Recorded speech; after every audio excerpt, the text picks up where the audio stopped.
capítulo 18. Amanhã, 31 de outubro, comemoramos o Dia da Reforma Protestante, uma data histórica e importante para nós. E nós temos motivos para render graças a Deus pela fidelidade, coragem e ousadia daqueles que enfrentaram duras lutas e mantiveram-se firmes na fé, a ponto de fazer com que essa fé atravessasse séculos e fronteiras e chegar até nós. Louvamos a Deus pela reforma protestante acontecida no século XVI. Segundo livro dos Reis, capítulo 18. Mesmo assentados, eu lerei a palavra de Deus e você vai acompanhar aí na sua Bíblia. No terceiro ano de Oséias, filho de Elá, rei de Israel, começou a reinar Ezequias, rei de Acás, rei de Judá. Tinha 25 anos de idade, quando começou a reinar, e reinou 29 anos em Jerusalém. Sua mãe se chamava Abi, e era filha de Zacarias. Fez ele o que era reto perante o Senhor, segundo tudo o que fizera Davi seu pai.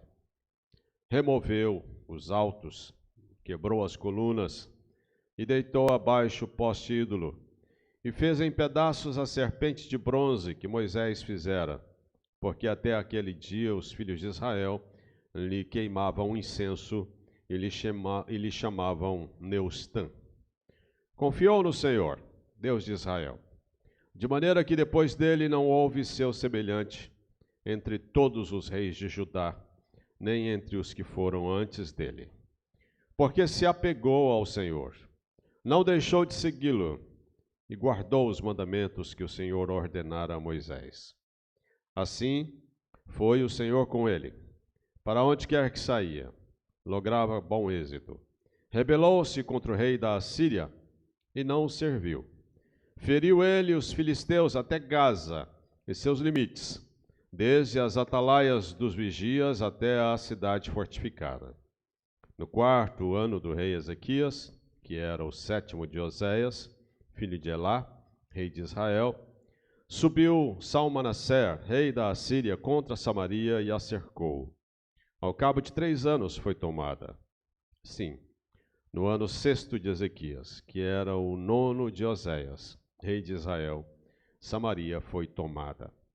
O rei da Assíria transportou a Israel para a Assíria e o fez habitar em Alá, junto a Abor, e o rio Gozã, e nas cidades dos Medos, porquanto não obedeceram à voz do Senhor seu Deus. Antes, violaram a sua aliança e tudo quanto Moisés, servo do Senhor, tinha ordenado. Não o ouviram, nem o fizeram. Amém.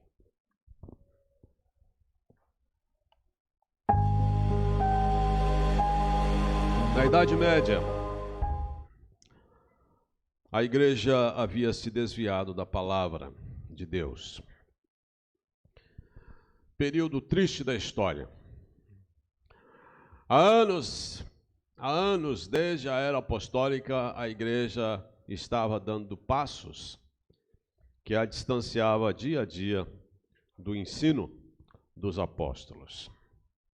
Muitas doutrinas estranhas foram incorporadas ao ensino da igreja durante os anos que se passavam. A salvação pelas obras, a veneração de imagens, a intercessão dos santos, a mediação de Maria, o purgatório, a tradição, o celibato compulsório e muitas outras doutrinas que vieram nesse período pós-era apostólica. Nesse tempo, dia 31 de outubro de 1517, levantou-se Martinho Lutero. Ele fixou nas portas da igreja de Wittenberg as 95 teses contra as indulgências, que era o ensino do perdão e da compra do perdão por dinheiro. Lutero demonstrou duas atitudes. Primeiro, integridade ao texto bíblico. A justificação pela fé não pode curvar-se à venda das indulgências. O perdão de Deus não pode ser comprado.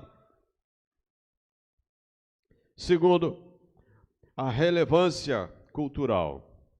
Lutero expõe suas teses no lugar certo e na hora certa. O rei Ezequias, meus irmãos, do texto que li, ele também foi um reformador no seu tempo. A história de Judá tem um antes do rei Ezequias e um depois do rei Ezequias.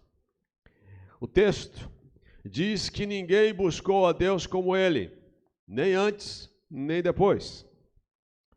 Foi a atitude deste líder que impediu a tragédia da invasão assíria em Jerusalém.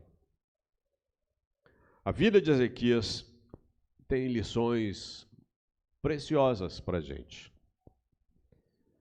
Por exemplo, versículo 9, 10 e 12 do capítulo lido nos ensina de que Ezequias dispôs-se a andar com Deus num tempo em que todos os demais estavam em decadência espiritual. Ezequias era um jovem quando ele assume o reinado de Israel. Tinha 25 anos. Ezequias nos ensina que o homem não é produto do meio em que vive. Nós não cremos que alguém é fruto do meio em que vive. A pessoa pode ser diferente, apesar de tudo ser o contrário ao seu redor. A sociedade de Israel e de Judá estava em total decadência espiritual. Estavam entregues à apostasia religiosa, à decadência moral. Mas Ezequias vai na contramão do que seus irmãos estavam fazendo e vivendo. Ezequias se dispõe a andar com Deus e a fazer aliança com Ele. Ou seja, você pode ser diferente do meio que te cerca, das pessoas que estão ao seu redor.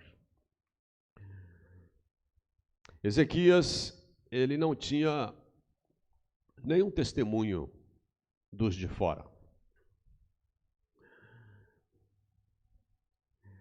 Alguns, às vezes, tentam justificar o erro de outros e de si mesmo, dizendo, eu sou assim porque nasci numa família assim, porque o bairro onde eu vivia era assim, porque as pessoas com quem eu convivia eram assim. Ezequias, ele não tinha testemunho de ninguém ao seu redor. Foi durante o seu governo que o rei da Assíria levou cativo o reino do norte por causa das suas muitas transgressões. Enquanto os irmãos do norte, Israel, estavam vendidos ao pecado, Ezequias buscava Deus. Isso nos serve de exemplo. As mudanças que você e eu esperamos precisam começar em nós. Já vi pessoas se queixarem de família. Minha família é assim, pastor. Minha família não tem conserto. A minha família é uma confusão. E citam isso e aquilo sobre a sua família. Mas Deus colocou você na família certa. E o propósito de Deus colocar você nessa família é de você começar uma reforma dentro dela, a partir de você. As mudanças que podem acontecer na sua família precisam começar através de alguém, e esse alguém pode ser você. E o primeiro passo é você se render a Deus incondicionalmente.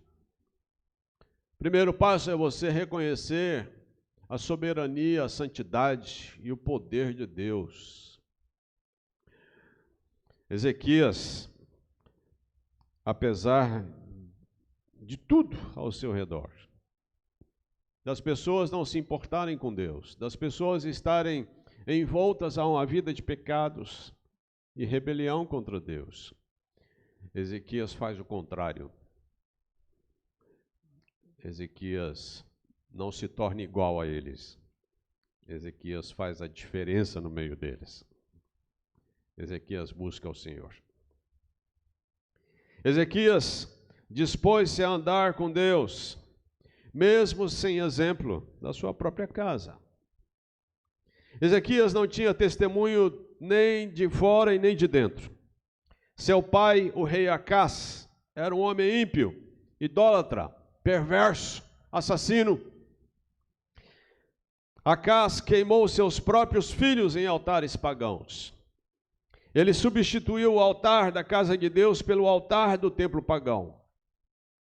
Ele misturou a fé com o paganismo. O pai de Ezequias era uma tragédia. Ezequias não tinha um bom modelo dentro da sua própria casa. Seu pai era um monstro, mas ele escolheu ser diferente. Ele rompeu com a tradição familiar. Ele deixou os maus caminhos de seu pai e voltou-se para o Deus de Israel. Nós não escolhemos a nossa família, é verdade? Mas nós podemos escolher nossas atitudes e o rumo da nossa vida dentro da nossa família. Nossa família não é o que queremos, mas nós podemos escolher não andar nos erros dos nossos pais. Ezequias dispôs-se a liderar seu povo numa reforma religiosa. A fé para esse rei tinha valor. Os tempos eram difíceis, bem difíceis. Mas a reforma no seu país, Judá, precisava começar no coração dele. Ezequias fez o que era reto perante o Senhor. Ezequias, ele fez aliança com o Senhor. Ele confiou no Senhor. Em tempos de prova, ele exortou o povo a pôr a sua confiança em Deus. Ele apegou-se a Deus como um homem piedoso e não deixou de segui-lo, guardando os seus mandamentos. O coração de Ezequias voltou-se para Deus. Uma reforma começou dentro dele. Vida com Deus começa aqui dentro. Começa aqui dentro. Você já mudou de uma casa para outra? Antes de você pegar suas coisas, levar para outra casa onde você vai morar, o que costumamos fazer com a outra casa para onde vamos morar? A gente vai lá, limpa, pinta, se necessário, né? A gente prepara aquele ambiente, aí a gente volta para cá, a gente pega as nossas coisas e leva para lá, descarrega, põe tudo lá nos cômodos, e aí a gente arruma da noite para o dia. É isso? Não. Leva tempo. Leva tempo. armar guarda-roupa, armar a cama, armar os armários na cozinha, botar coisas nos lugares. Leva tempo. Às vezes leva muito tempo. A Bíblia diz que o nosso corpo é uma casa espiritual. Nosso corpo é templo do Espírito Santo. Eu costumo dizer que quando Jesus entrou nessa casa pelo seu Espírito, ele encontrou essa casa muito suja, estragada. A primeira coisa que ele fez quando ele entrou aqui foi limpar essa casa. Foi limpar essa casa. O sangue de Jesus nos purifica de todo pecado, não é isso? Ele limpou essa casa. Segunda coisa que ele fez com essa casa foi trazer para dentro dessa casa aquilo que é dele. E o que é dele? Paulo, escrevendo aos Gálatas, diz que o fruto do Espírito Santo é paz, é alegria, é mansidão, é domínio próprio, é longanimidade, é fidelidade, é amor, não é isso? E coisas semelhantes a estas.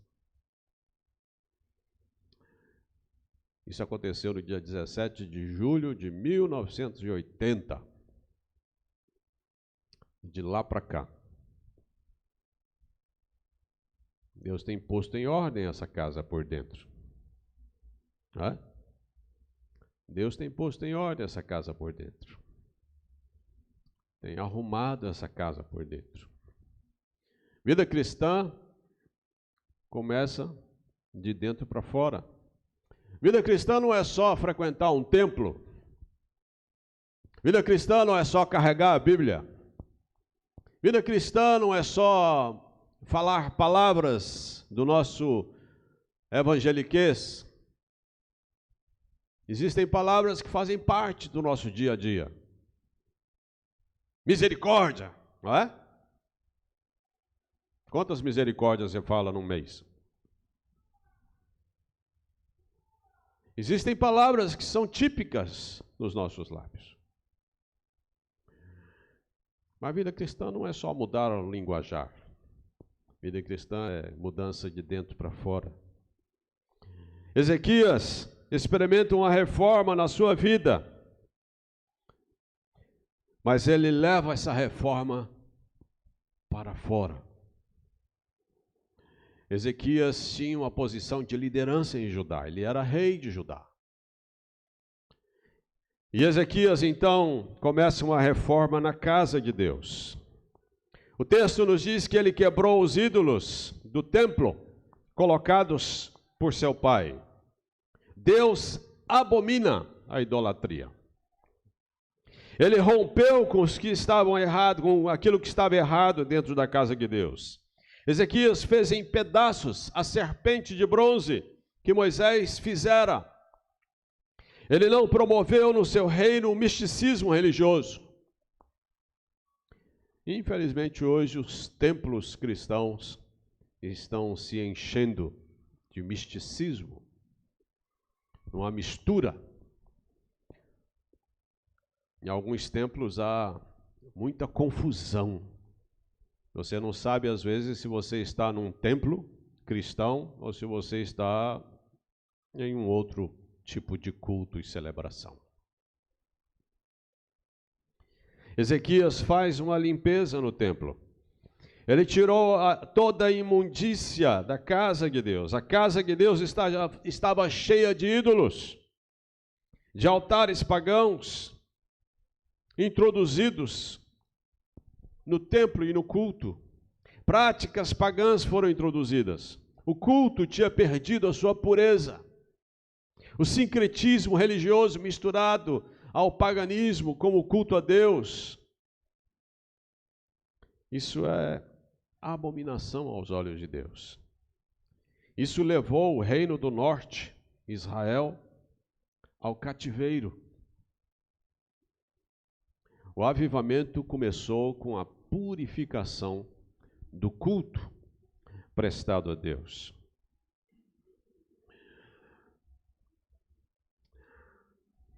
Ezequias abriu a casa de Deus. Acás, seu pai, havia fechado a casa de Deus. Ezequias abre a casa de Deus. Quando o culto santo ao Deus vivo está em baixa, a nação também está em crise. Se o pecado é o opróbrio das nações, a nação que teme o Senhor é feliz, diz o salmista. A casa de Deus deve ser lugar de encontro com Deus. E o povo não estava indo ao templo. A casa de Deus estava fechada.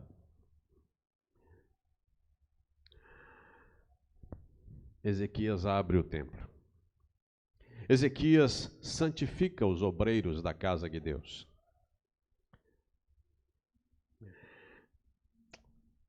Não é só o templo que precisa ser santificado. As pessoas também precisam. Os obreiros, a liderança precisava ser santificada. Ezequias restaurou os dízimos na casa de Deus. Ezequias celebrou a Páscoa com entusiasmo. Segundo o livro das Crônicas, capítulo 30, nos mostra isso. Ele fez a Páscoa tornar-se um encontro entre os povos.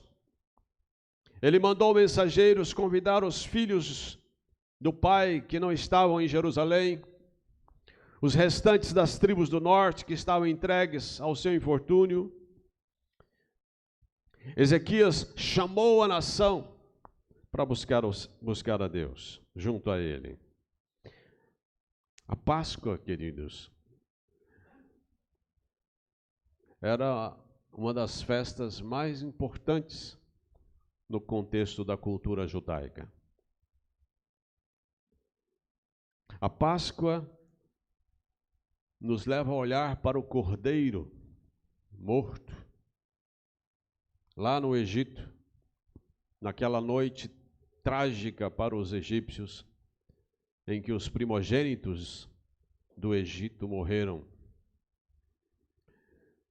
e o povo hebreu foi liberto do cativeiro.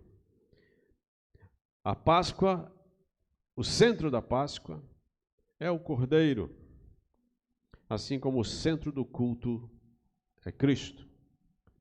Jesus é o nosso Cordeiro Pascal, diz o apóstolo Paulo. Ezequias restaura a festa da Páscoa. Leva a nação a um renovo de aliança com Deus. Leva a nação a olhar para a sua história e ver os livramentos de Deus na sua história. Desperta gratidão no coração do povo para com o seu Deus. A Páscoa fala da libertação do cativeiro, fala de salvação. A Páscoa fala da necessidade de se tirar o fermento, o que simboliza a santificação. A Páscoa é a reunião do povo de Deus no Velho Testamento, o que destaca a comunhão. Olha a estratégia de Ezequias em relação ao povo. Em cada ação do rei Ezequias em Judá, ele está promovendo a aproximação desse povo de Deus, o fortalecimento espiritual desse povo e o fortalecimento da comunhão desse povo de uns para com os outros. Ele leva o povo a um tempo de celebração, de adoração, de louvor ao Deus de Israel. Ezequias dispõe-se a confiar em Deus, mesmo em circunstâncias desesperadoras. Enquanto Ezequias está lá no reino de Judá, reunindo o povo, levando esse povo a prestar culto a Deus, restaurando o templo, restaurando o culto a Deus. Um inimigo forte estava se levantando no norte, o povo assírio. A Assíria fez 3 investidas contra o reino de Judá. Mas antes de chegar a Judá, a Assíria atravessou a fronteira no norte e invadiu o reino do norte, Israel, e cercou a capital desse reino, que era Samaria, e tomou essa cidade, e escravizou o reino do norte, e levou parte do povo de Israel para ser escravo na Assíria. A Assíria era conhecida pela perversidade nas suas conquistas. Era um povo cruel com os povos conquistados. Eram maus, truculentos, sanguinários. Após vencer o reino do norte, a Assíria agora levanta os seus olhos para o reino do sul, Judá, aonde está o rei Ezequias. Imagine o clima. Imagine você saber que uma nação poderosa deseja invadir seu país. Imagine como ficou o coração do povo ao saber que um exército tão poderoso poderia também atravessar a fronteira e chegar até eles. A primeira investida da Assíria foi rechaçada por Ezequias. A Assíria já havia invadido e tomado o reino do norte, seus irmãos já haviam sucumbido ao poderio militar dessa potência mundial. Ezequias rebela-se contra o rei da Síria e nega-se a servi-lo. Nos diz o versículo 7 do capítulo 18 que lemos. A segunda investida da Síria, Ezequias faz um acordo apressado. Na segunda ocasião, o rei da Síria invade todas as cidades fortificadas de Judá. E Ezequias sucumbe ao seu poder e paga ao rei da Assíria pesados tributos. Além de dar toda a prata da casa de Deus e dos tesouros da casa do rei, bem como tirou o ouro das portas do templo e das ombreiras para dá-los a Senaqueribe. Ezequias faz um acordo com a Assíria, paga tributos, negocia um tempo de paz. Na terceira investida da Síria, Ezequias confia em Deus. Segundo o livro dos Reis, capítulo 18, nos fala de que Rabsaque chega até Jerusalém e afronta o rei Ezequias, dizendo que a sua confiança em Deus não poderia livrar a cidade do poder do rei da Síria. E zomba da fé de Ezequias. A promessa da palavra de Deus é dada a Ezequias. Deus diz para o seu povo não temer suas palavras e ameaças, pois vai fazê-lo voltar à sua terra e ser morto pelos seus próprios filhos. Ezequias encoraja o povo a confiar em Deus, apesar das circunstâncias, pois aquele que está conosco é mais poderoso para nos livrar. Às vezes eu fico pensando nisso, sabe? Quando nós estamos diante de uma situação que parece ser maior do que nós, e nós nos sentimos pequenos diante da situação, às vezes impotentes, sem ter o que fazer, e nós então recorremos à oração, desesperados até. Em que nós nos apegamos? Sabe em quê? Nas promessas de Deus. O que alimenta a nossa fé são as promessas de Deus. É o que Deus fala. A nossa fé não é fé por fé. É fé no que Deus diz. E nós nos apegamos às promessas. Eu não sei se você é como eu, mas sempre quando eu oro por algo, eu recorro a alguma promessa da palavra de Deus e digo a Deus: Senhor, a tua palavra diz isto. Eu ouso acreditar nisso. Eu me apego a essa palavra.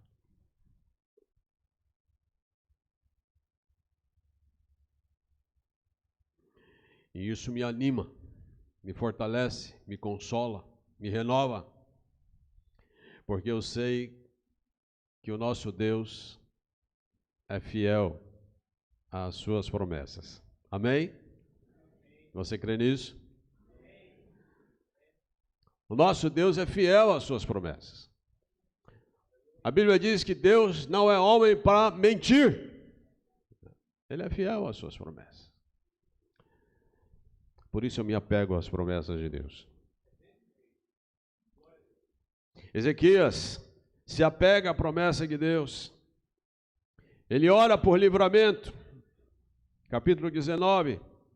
Ezequias adora e exalta Deus e ora para que no livramento o nome de Deus seja glorificado e conhecido em todos os reinos. E Deus responde à oração de Ezequias. O inimigo à porta.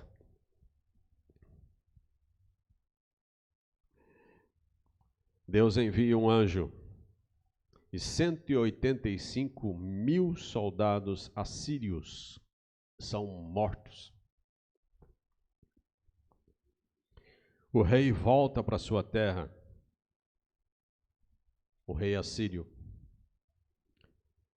e conforme o que o profeta dissera a Ezequias, seus filhos o matam.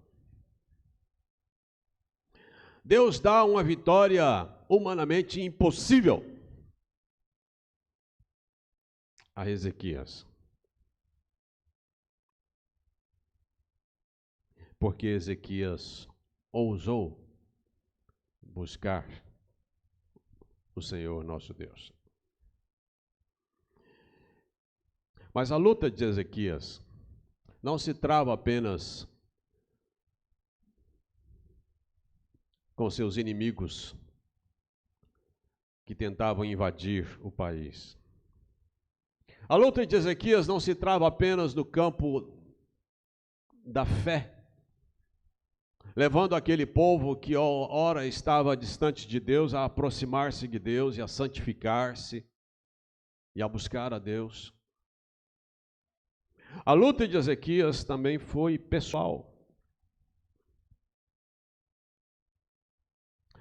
Assim como a sua luta e a minha também é. Nós temos as nossas lutas no nosso dia a dia, no nosso trabalho, na nossa família, mas nós temos a nossa luta. O que acontece com você, aqui dentro e aqui dentro. Você tem que cuidar do seu mundo. Você tem que cuidar do mundo daqueles que estão próximos a você. Você tem que cuidar do seu mundo ao seu redor e ao seu derredor. E de repente, depois dessa vitória toda experimentada por Ezequias,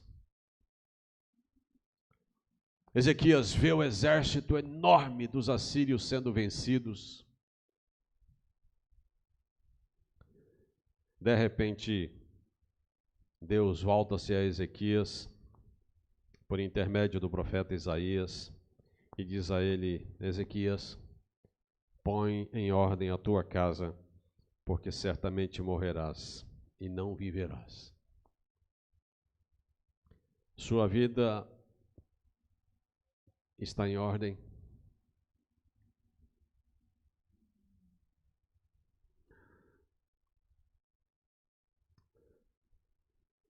Eu fico imaginando a cabeça de Ezequias ao ouvir o profeta Isaías dizer a ele: Ezequias, Deus manda dizer-lhe: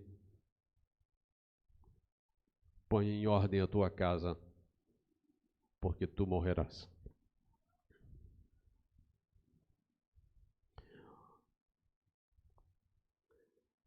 Sua casa está em ordem? Você está preparado para morrer? Se não, certamente você não está preparado para viver.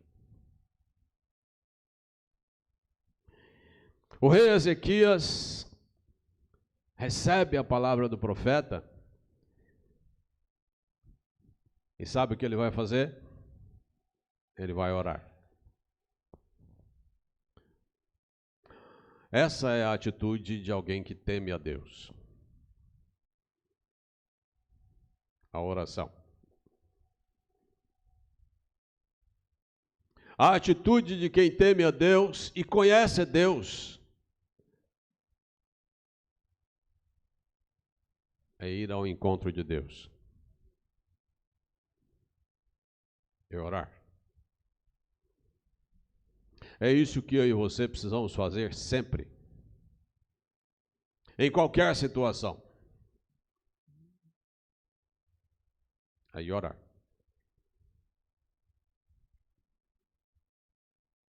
Ezequias se humilha diante de Deus. Ele coloca o seu coração diante de Deus.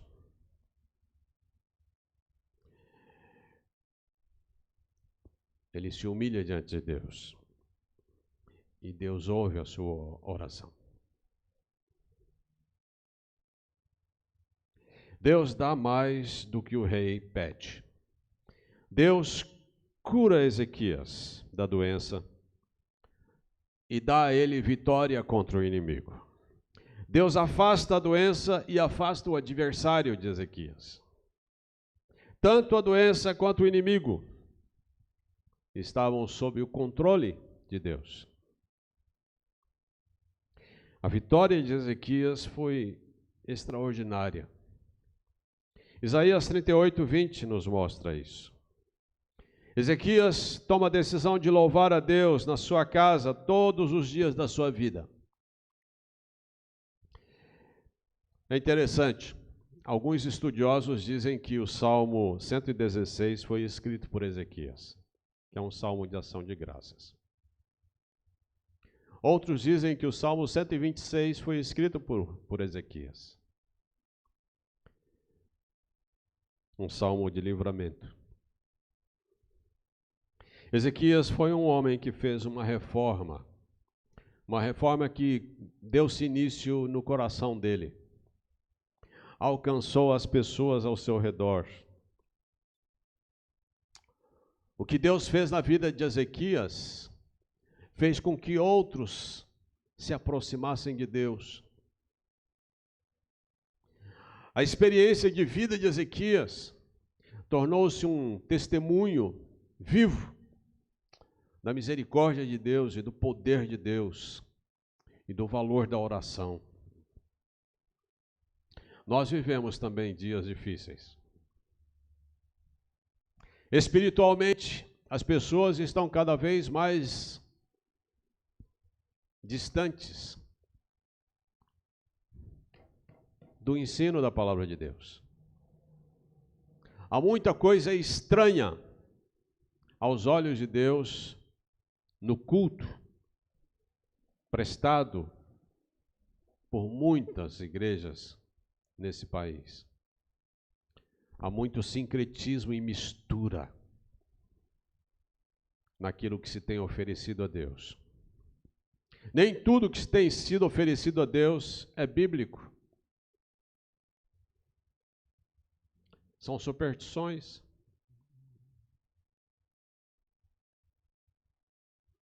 Me lembro de uma vez lá em Três Corações, em Minas Gerais. Eu estava passando na frente de um templo. E me chamou a atenção uma placa na frente do templo que dizia: nessa quarta-feira, venha participar da Boa Cumba.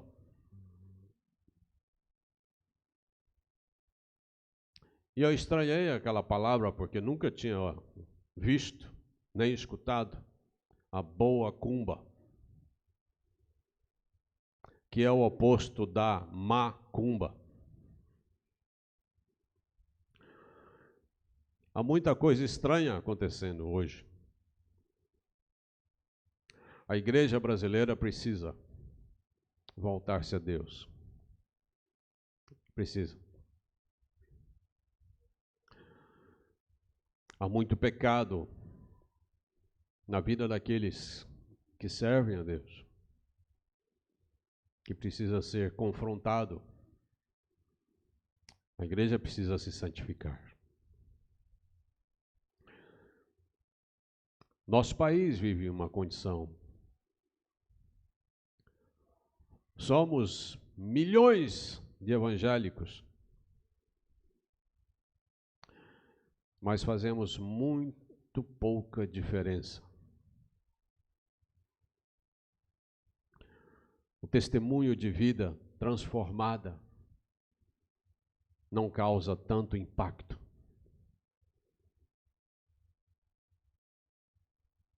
Há muitas brigas nas famílias dos crentes. Há muitas brigas e desentendimentos entre os crentes.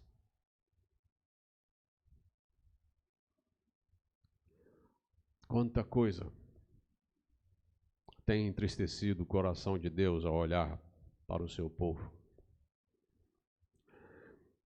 Uma reforma hoje é necessária? Sim. Uma reforma é necessária. A igreja reformada precisa continuar sendo reformada.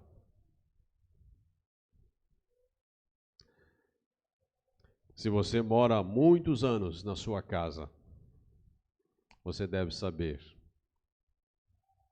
que de tempos em tempos você precisa pintar a sua parede, você precisa dar manutenção naquele cano quebrado, você precisa arrumar aquela trinca na parede. A igreja também precisa. A nossa vida também precisa de uma reforma. Quem sabe, pensando nessas coisas e olhando para a sua vida hoje, você precisa chegar a essa conclusão.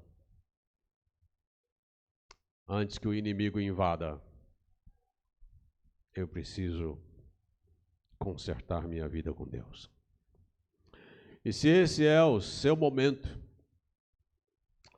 o convite da palavra de Deus essa noite, na experiência desse homem Ezequias, é um convite para que você busque a Deus. Se humilhe na presença de Deus. Se arrependa dos seus pecados. E levante-se, decidido a obedecer a Deus e a sua palavra. Amém? Amém. Vamos ficar em pé, vamos orar.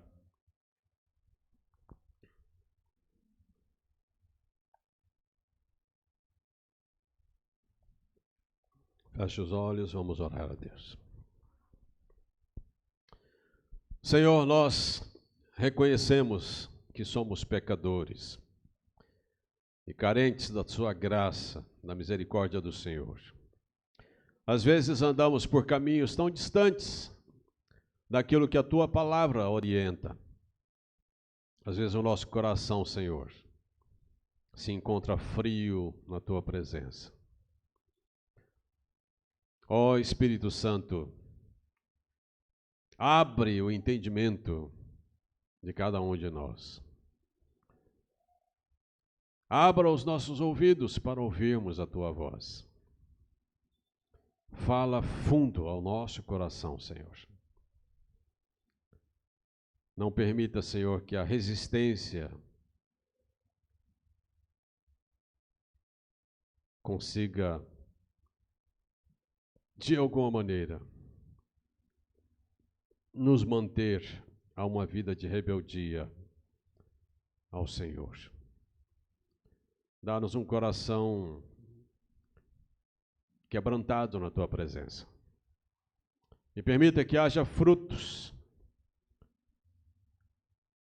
de mudança na nossa vida. Permita que haja frutos, ó Deus, de transformação na nossa vida, e através dessas mudanças, o nosso testemunho cause impacto aonde nós passarmos. Dá com que o nosso testemunho levante questionamentos, que as pessoas se questionem por que somos assim. Ó Deus, santifica o Teu povo, fortaleça-nos, para que a reforma protestante, que foi um ato tão corajoso no passado, continue sendo um ato corajoso nosso, no tempo em que nós vivemos. Faz isso, Pai, para a glória Tua, em nome de Jesus. Amém. Amém. Vamos louvar o Senhor com esse último cântico.